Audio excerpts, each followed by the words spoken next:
Welcome back to Walsall Fan TV. The joy and the pain. The pain is biting a little bit at the minute. Walsall said goodbye to Isaac Hutchinson, standout performer from last season, star player, and he's gone. Starring Starsky Hutch. Starsky and Hutch. Who's going to replace him? That is the question. Yeah. So I've got a bit of a list. So I'll go through this list, and you tell me whether you think I'm an idiot or not. And I think you're an idiot, Simon. I'm fine. I'm fine with that anyway. You know me. I'm sort of. I accept criticism, I think, is probably the way to say it. We all make mistakes and that sort of stuff. Right then, I'm just amping up meetings so I don't get confused. Right then, first of all,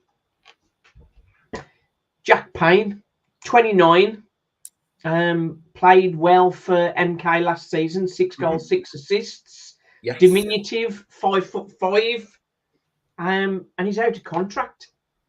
Oh, interesting. I think he's more graceful than Isaac Hutchinson. So for me, when I look at Isaac Hutchinson, I think when he gets the ball, he's always trying to make something happen. There's an urgency about the way he plays. For me, I don't necessarily see that so much with Jack Payne. I think he's more it's a bit silkier, a bit more moves at a different tempo. So it depends kind of the style of football that you want to play. You were very low possession based last season. I don't know if Matt Sadler wants to change that this year, but if he does, then I think the intention was to not be low possession. Would Jack Payne help us to keep the ball more often? Because Hutch was guilty of giving the ball away at times. Yeah, if I had to guess, I would imagine that Jack Payne's pass completion rate is probably going to be higher than Hutchinson's. I don't know that. Feel free someone to check and put in the comments if I'm wrong.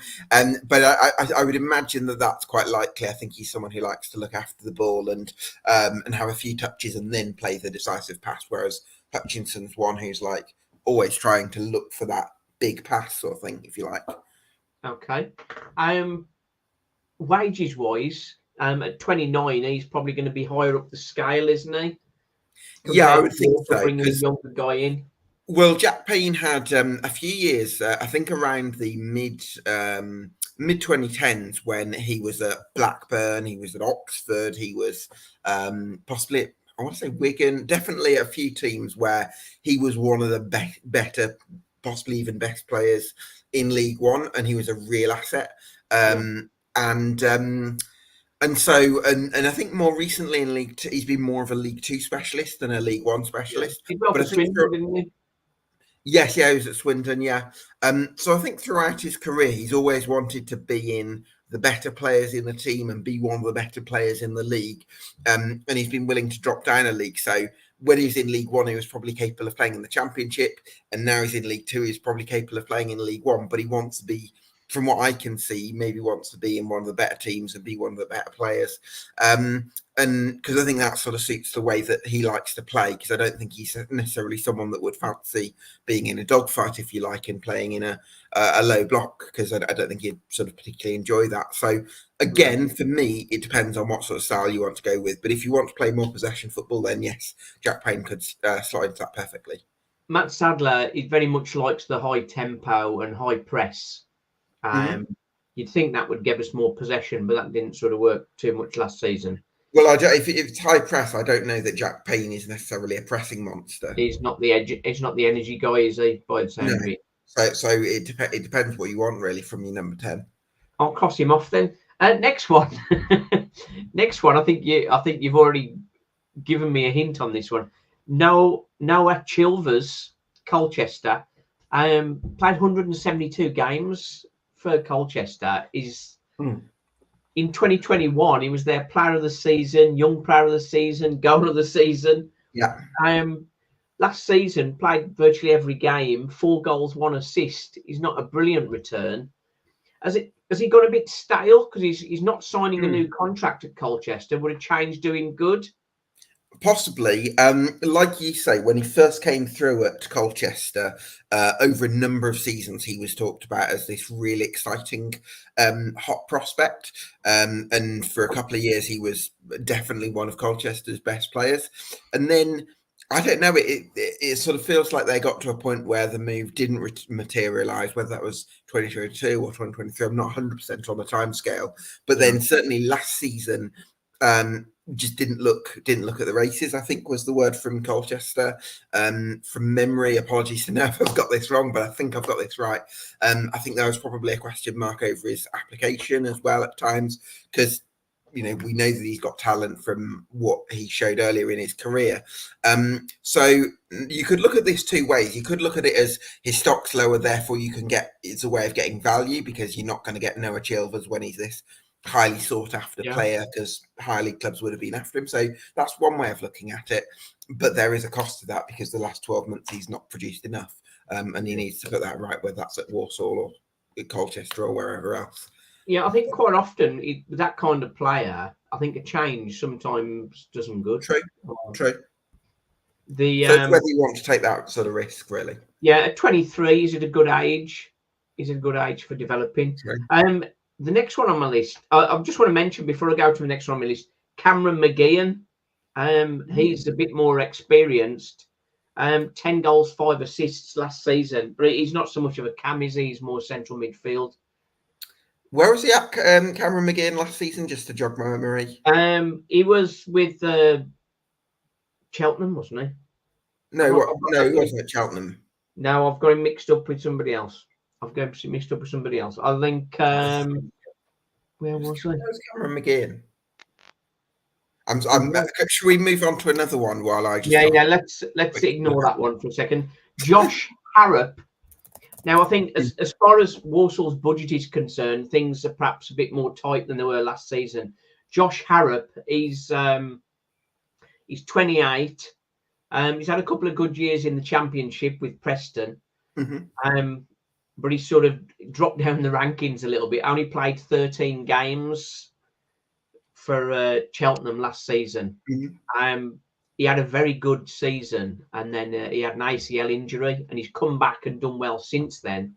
But maybe at 28, it's time catching up with him, and he's slowing up, perhaps. Yeah, so he scored a goal for Manchester United in 2017, where he picked it up on the left and took it inside and curled a lovely shot in, and I think he was talked about then as being a really exciting prospect. But I think there's been a couple of things that have meant that he's maybe not hit the heights in his career that he was possibly hoping for.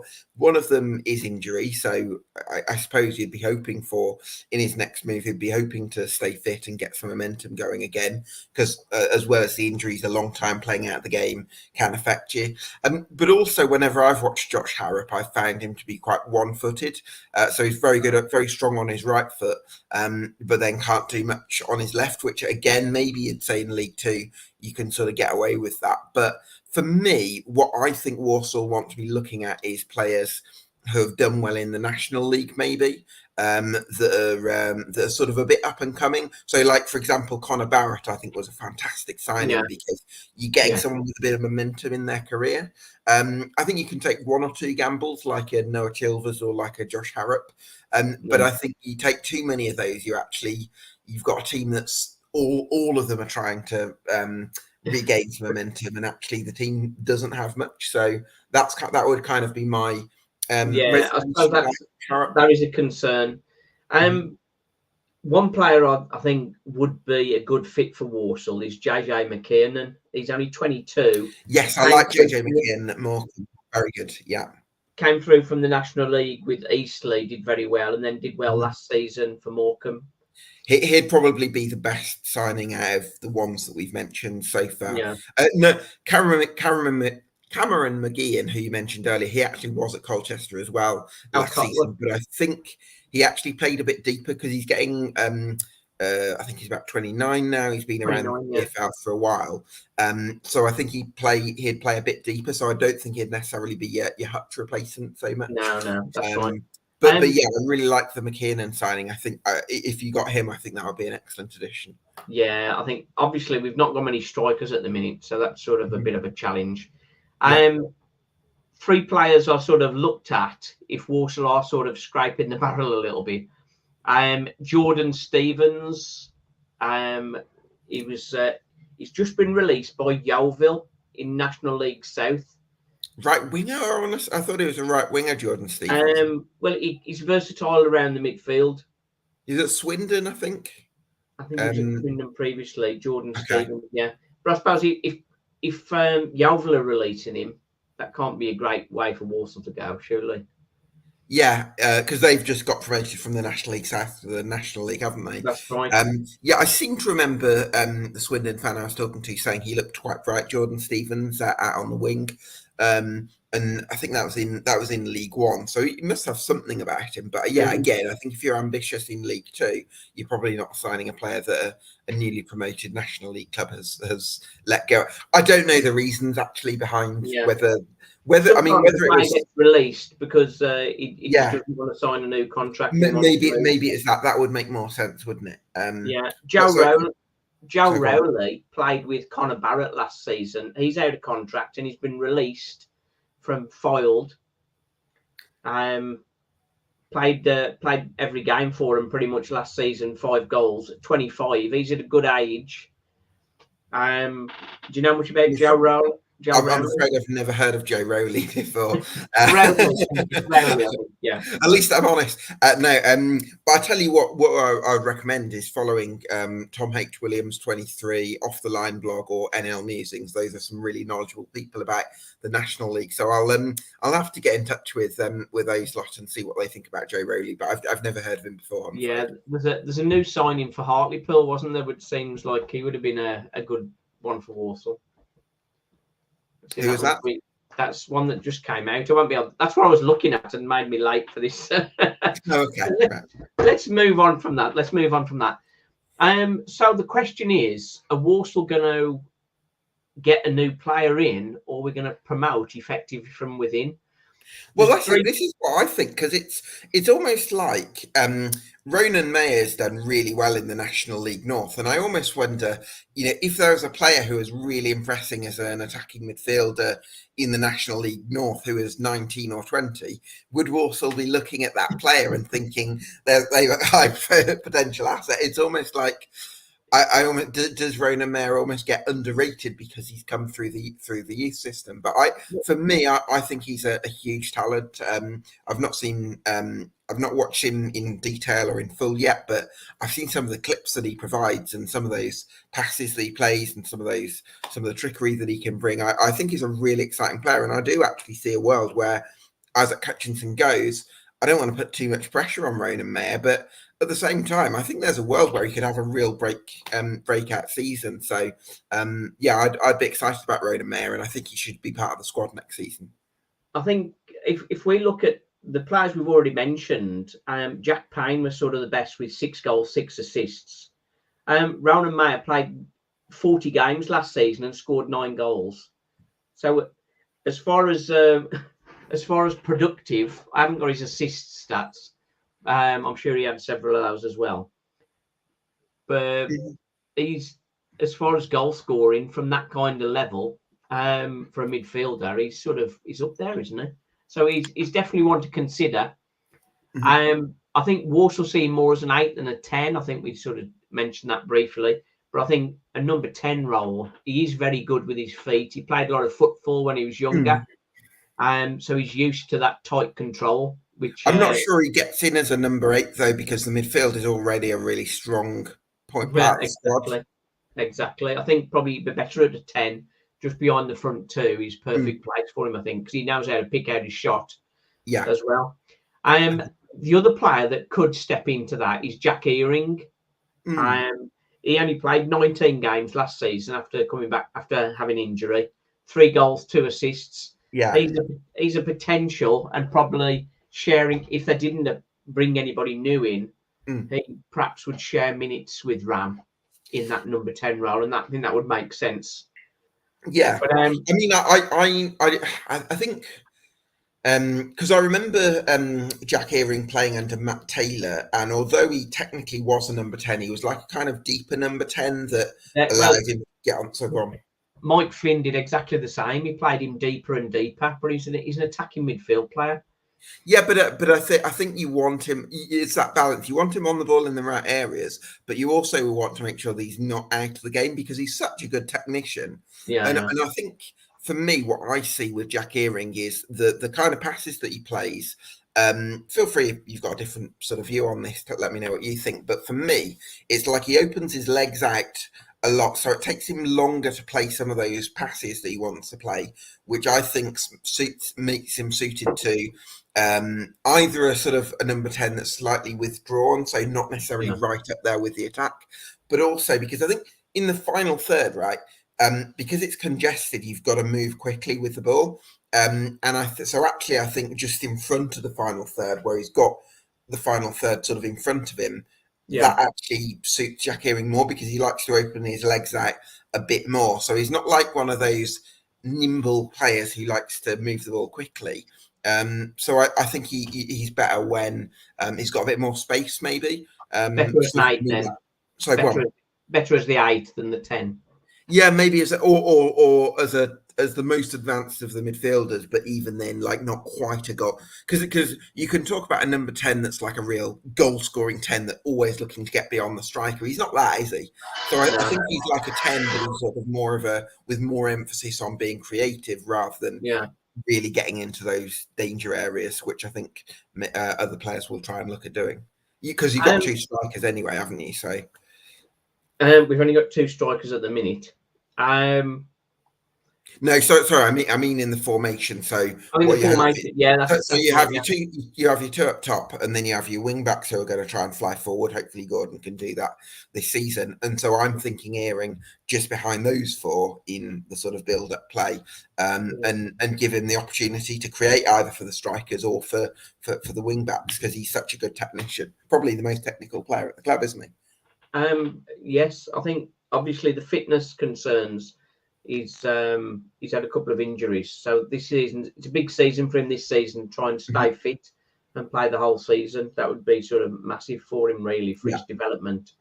I think he's got to be used carefully, which is why I actually quite like the idea of rotating Earing with Ronan Mayer because you're taking some of the pressure off Earing because he doesn't have to start every game and the injury, he's got to recover at the right pace.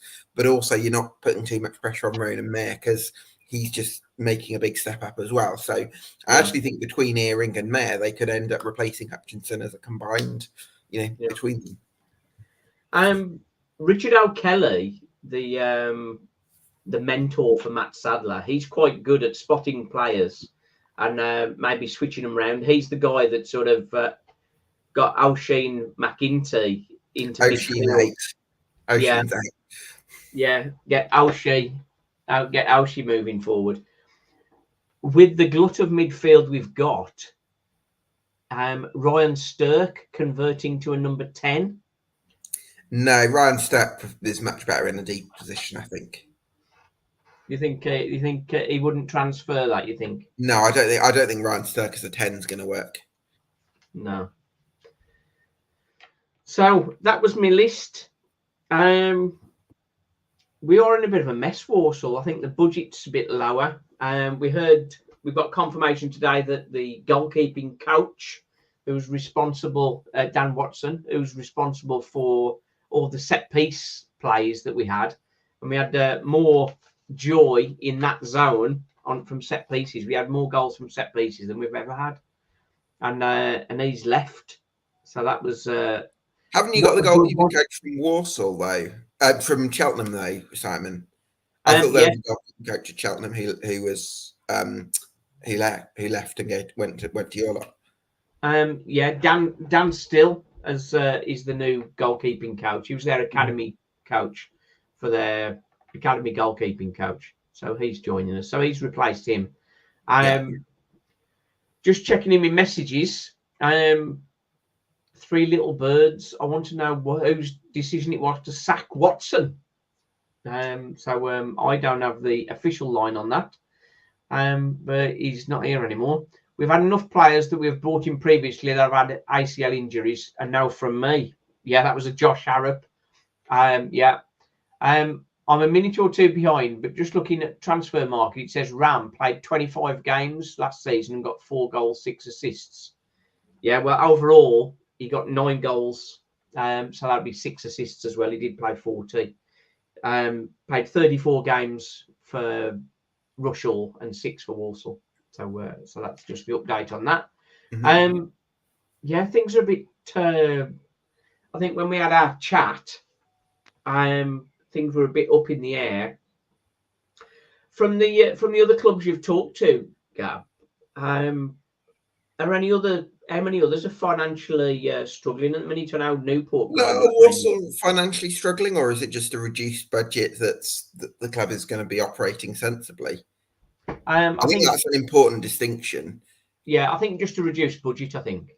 Yeah, I mean, I think a reduced budget, that's not the end of the world. Like, you can still be creative with a reduced budget. And so I think it's not like the situation Morecambe are in where you can't trust the owner and you don't know what he's going to do from one moment to the next. I think, yes, of course, you'd want the budget to be competitive. But if anything, it's going to give the club a bit more encouragement to maybe develop a few players. And we've already seen that they can be creative in the market with the signing of Connor Barrett. I think that's a really Yeah. good signing. So that's a massive upgrade right there. And of course, there's some additions to come in, which they will. But I don't necessarily see that there's any reason to panic as such. No, I think because we've had 13 leave, and we've only so far had 3 in, and 2 of those in are from loans returning. How many of the 13 that have left would you have wanted to keep? Well, Owen Evans, we're kind of happy for him to go. Really, I think he's one of those players that needed a change. Jackson Smith, we want to keep him. He's not officially left, but it doesn't look like he's staying. Right. Joe Riley Rowling didn't really play. Tom Knowles, we've replaced him with Connor Barrett, so we're happy with that. Joe Folks, that's cover. So that's one that cover, and he did okay. Aramidi Auti, I don't think he ever really got his chance for Walsall. So that's a disappointing one. But I think of the loan players, David Kagbu, Manny Adebayaga, Mo Fall, and Josh Gordon. Of those, Mo Fall and Kagbu were sort of, well, and Adebayaga really were sort of really key. The rumour is Josh Gordon is back. Mm-hmm. But so let's just go big picture on this, Simon. So you've released 6 or 7 players there that, other than Jackson Smith, who hasn't accepted the new deal. Other than that, it's basically 6 or 7 players that have left that weren't really playing and probably weren't going to be used. And then there's also loans that you knew you were going to lose in the first place. So you say 13 players have left. The loans tend to happen later because clubs want to get a look at their top prospects over pre-season, and then the good loans tend to happen later in the window anyway. So yes, 13 players have left, but I don't see it as a disaster. It's still only June, and if anything, the fact that the recruitment has been a bit slower means that if there's going to be players coming through that actually might get more of an opportunity in pre-season to show what they can do, and actually it might shape what you feel like you need in your recruitment anyway. So you're cheering me up. I was a bit down, but I mean, you're cheering me up. I think you could be my mental health coach. I think. Obviously, Isaac Hutchinson leaving. They need to have a suitable replacement for that, unless it's internal, of course. Sure. But the midfield is, I mean, how many options were we talking about on the podcast? There's like 7 or 8 midfielders there, including. Yeah, we've got a lot in midfield. Yeah. We've got a lot. So Hutchinson's a big loss, don't get me wrong, but it's an area of strength anyway. So yes, you can bring in a replacement for Hutchinson, but I don't think it's like a massive panic in terms of who are we going to play. I think there's options there. Jamie Jellis, I don't think he's number 10 credentials, is he? I've never seen him before, actually. So I've only seen a little bit of him. He seems more of a box-to-box sort of. So he might compete with McKenty maybe to play in that 8. Yeah. Maybe they'll turn McKenty into a 10. That's not going to. There's someone to still go back to centre half. Yeah. It's good that Ben Sadler has just arrived. I think that's a really big positive, Simon. I think Ben Sadler's been talked about with a lot of in glowing terms from his time at Morecambe. He's done one of the reasons why Morecambe have been able to somehow run smoothly over the last 2 or 3 years, despite this massive uncertainty from a financial and ownership point of view. Their day-to-day operation has been actually pretty good, and Ben Sadler's been a big part of that. So I think to have him on board, I think, is a big plus.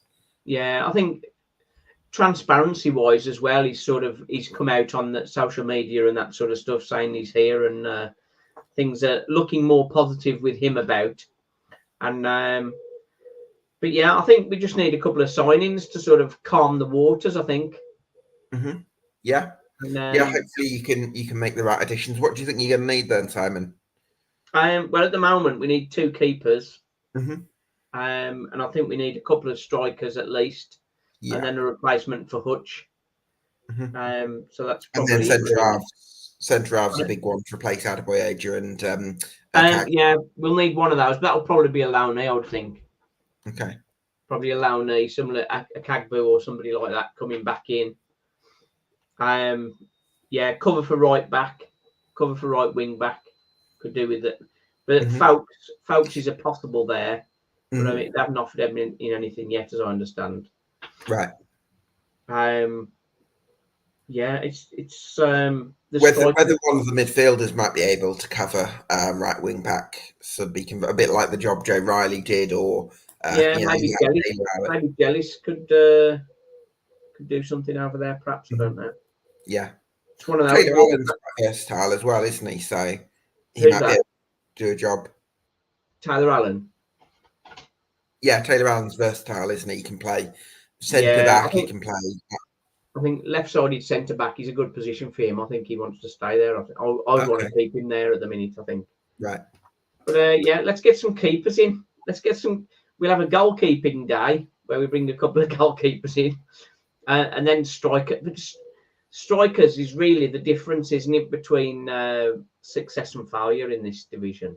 You've got to be able to score goals, haven't you? Yeah. I also think they've got to fit in with the way that you want to play. I mean, that's the really interesting thing for me with Walsall next season. Is Matt Sadler going to evolve the style from last season, which was so low possession based? Is he going to want the team to have a bit more of the ball next season? Well, I would hope so. Generally, teams that play a high press are going to win the ball back and then keep it. But and Walsall weren't doing that, sort of giving the ball away too often. It's got of England's way a little bit, isn't it? Sort of. Yeah. What do you think of England's chances? England's chances. Do you know what? I've got a feeling we might actually beat Slovenia comfortably tonight. I think there's going to be a response. I hope so, because I mean the first 2 performances haven't been good enough, have they? So yeah, we need a big performance. I've got a feeling there might be a bit of a reaction tonight. I looked at some details on Twitter, and I tweeted earlier. 2-0 will do. 2-0. Okay. If we beat them by 3 or more, that puts Croatia in with a chance of going through as a 3rd place.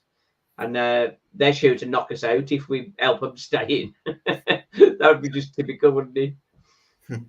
I think we've got quite an easy run, probably until the semis, I think.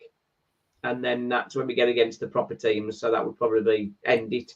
Yeah, I mean, the way we've been playing, I wouldn't see it as a given that we'll get to the semi-finals. But we'll see. I think we need an improved performance tonight. I'm confident we're going to qualify as champions, but it'd be nice to go into the knockouts with a convincing performance. Do you think he'll switch the team around a bit and get I reckon Ollie he'll Watkins probably starting? I'd love to see Ollie Watkins start, but I don't think Gareth will do that. I think we'll bring Conor Gallagher into midfield, and that'll be the only change. That's not very exciting, is he? No. Anthony Gordon, get him on. I'd love to see Anthony Gordon play. Yeah, that's it. I think if you're looking to go deep into the tournament, you've got to let everybody get a game, haven't you? So give some minutes to the ones who haven't had proper minutes yet. Right then. So replacements for Hutch. Internal or external? That's if we can get JJ McKiernan, as we said, that would be an excellent. Yeah, he's probably my favourite option from the ones we've discussed. Yeah, I think he would definitely improve us, and the age he's at, that would